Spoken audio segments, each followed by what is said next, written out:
ये हमारे मन में ये प्रश्न आता है कि जीवन का उद्देश्य क्या है।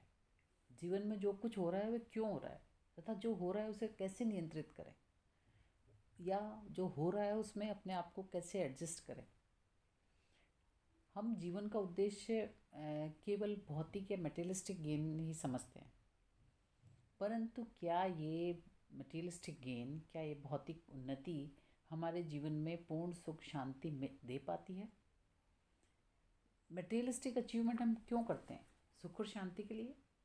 अतः जीवन का जो उद्देश्य है, प्रमुख उद्देश्य है, वो मटेरियलिस्टिक अचीवमेंट नहीं है। वो जीवन का प्रमुख उद्देश्य है सुख शांति की प्राप्ति। यह सुख एवं शांति हमें स्वयं को समझ कर ही मिल सकती है, ये मटेरियलिस्टिक अचीवमेंट से नहीं मिल सकती। अतः स्वयं को समझना एवं उस अनुसार व्यवहार करना ही जीवन का प्रमुख उद्देश्य होना चाहिए। हम ह्यूमन बीइंग्स हैं। हम आइसोलेशन में कार्य नहीं कर सकते। आइसोलेशन में हम रहकर व्यवहार नहीं कर सकते।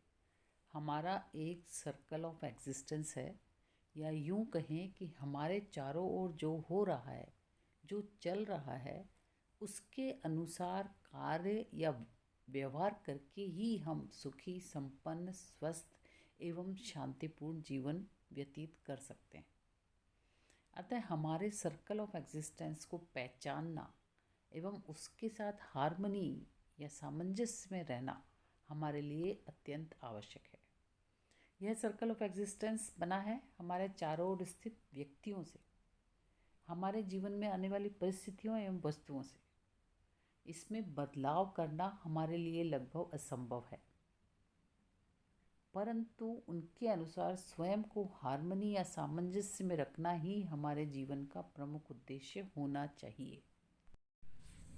जो व्यक्ति परिस्थितियों को सही प्रकार से समझकर या अपने आसपास के व्यक्तियों को सही प्रकार से समझकर और उस अनुसार निर्णय लेते हैं, वही मास्टरमाइंड कहलाते हैं।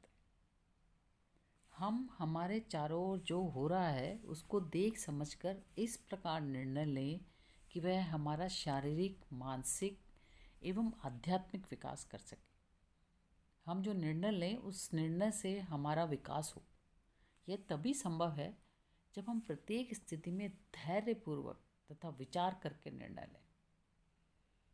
जैसे बीमारी के समय हम बहुत परेशान हो जाते हैं एंड डिप्रेशन में आ जाते हैं, टेंशन में आ जाते हैं, स्ट्रेस में आ जाते हैं।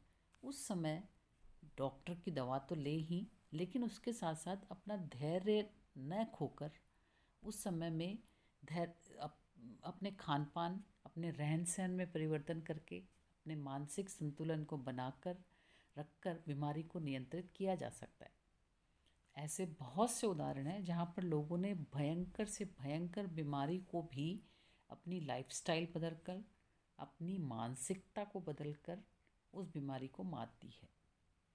इसी प्रकार यदि हम किसी ऐसे व्यक्ति के संपर्क में आते हैं जो कि बहुत क्रोधी है, गुस्सैल है, हमारा कोई व्यक्ति अपमान कर रहा है या हमें परेशान कर रहा है, उस समय हम साधारणतः हम क्या करते हैं?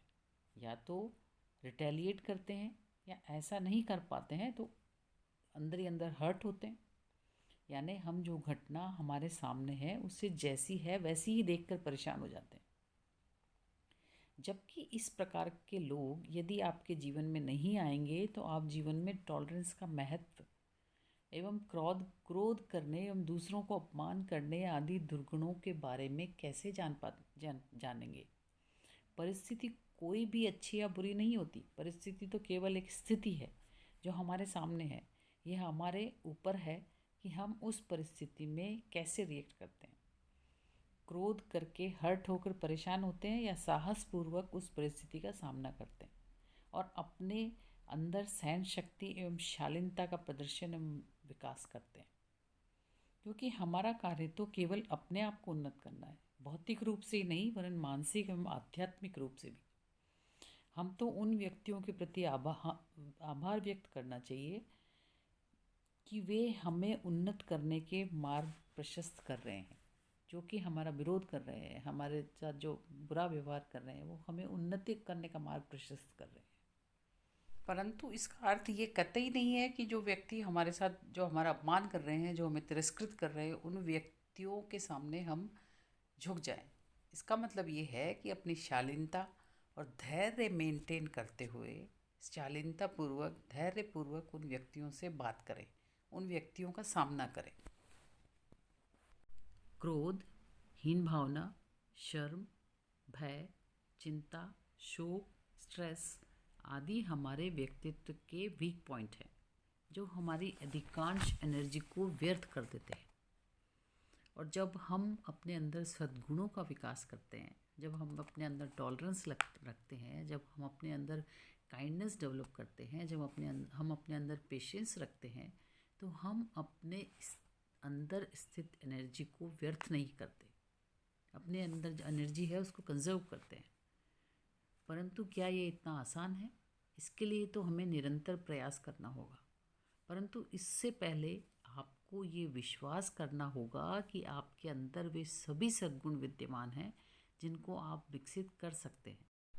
जब आप अपने विचारों, अपने सद्गुणों, अपने दुर्गुणों सभी का इंट्रोस्पेक्शन करते हैं, सभी का चिंतन एवं मनन करते हैं तथा अपने आप को निरंतर उन्नत बनाते हैं, तो आप अपनी स्पिरिट के नज़दीक आते हैं, जिससे आपके जीवन में सुख, शांति, संपन्नता, स्वास्थ्य आदि का लाभ होना आरंभ हो जाता है।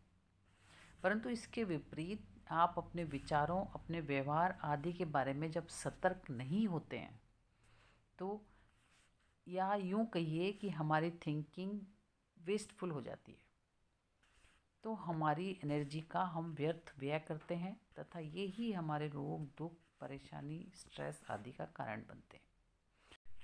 हम ज्योतिषियों के पास जाते हैं, अपनी उन्नति के लिए अनेक ज्योतिषीय उपाय करते हैं, अपनी कुंडली दिखाते हैं कि हमारे जीवन में कब परिवर्तन आएगा, हमारे जीवन में कब सकारात्मक परिवर्तन आएगा। परंतु सबसे उन्नत एवं सटीक उपाय यही है कि हम अपने विचार एवं व्यवहार के प्रति सतर्क हो जाएं, और ये ही हमारी उन्नति का मार्ग प्रशस्त करते हैं।